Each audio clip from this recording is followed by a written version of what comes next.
let's look at some circular and rotational kinematics. Before we looked at things moving in a straight line, and now let's spin them in a circle. So we've got an object. It is going in a circle with some velocity, and this velocity is tangent to the circle. There are a couple ways we can describe this motion. One is along the s-axis, s is going this way, around the arc, and another is by looking at this theta. Are these related?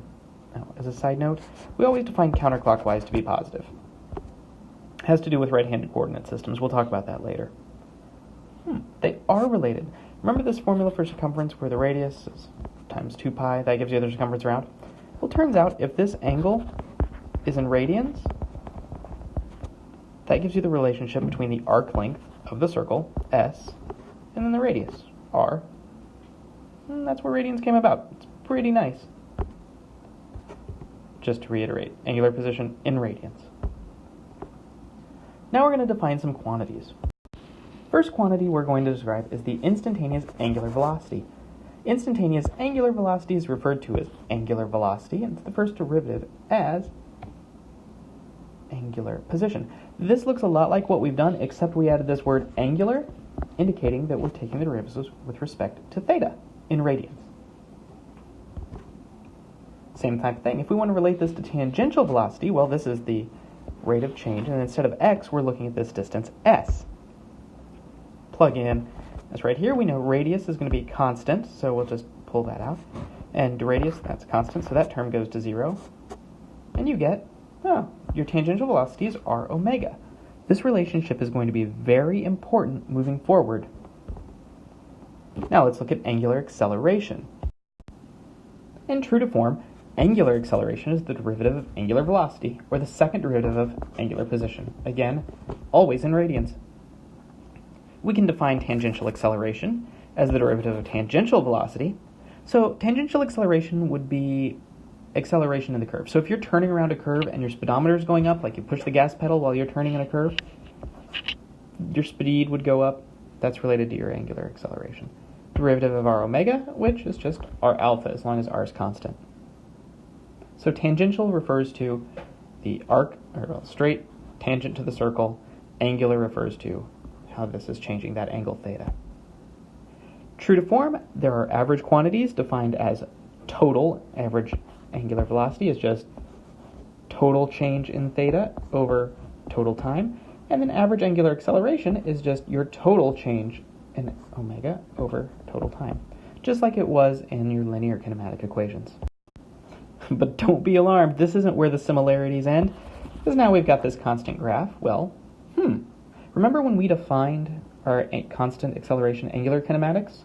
Well, if your angular acceleration kinematics, it's the same thing. In fact, all you do is you replace velocity with angular velocity. You follow the exact same arguments. And then acceleration becomes angular acceleration.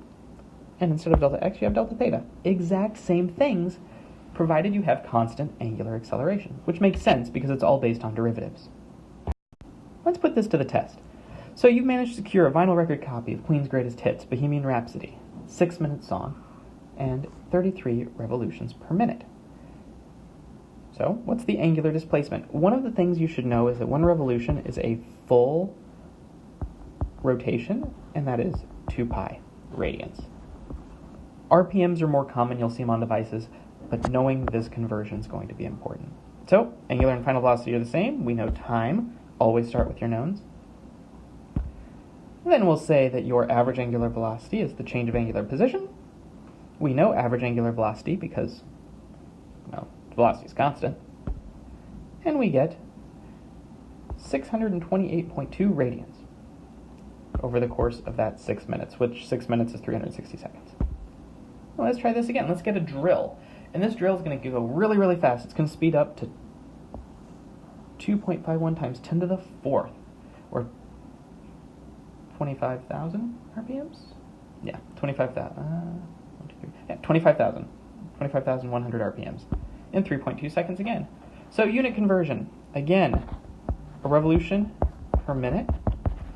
This is equal to, we're going to use some things called dimensional analysis. Coolest named thing in all of physics.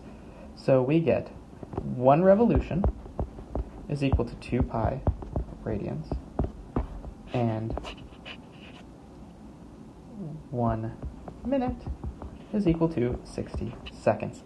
This works because you're just dividing by 1, or multiplying by 1, right? Because these are equal, these being this and this are equal. It's just the same as multiplying by 1, except your units come out. If you do it to the units, you do it to, I'll do the different way there.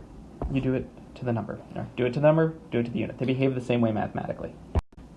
So carrying on, we know average angular acceleration. We'll calculate that. Oh, look. And if I know it's a constant acceleration, that means it's also an average acceleration. So now I've got average acceleration. I can plug this into my constant kinematic formula using the relationships between delta theta time. Looking at my knowns, that's how you figure out what you're doing. You look at your knowns, see what you can use. Now we're going to plug in our numbers. Again, our omega initial is 0 because it started at rest. And you get 4,210 radians.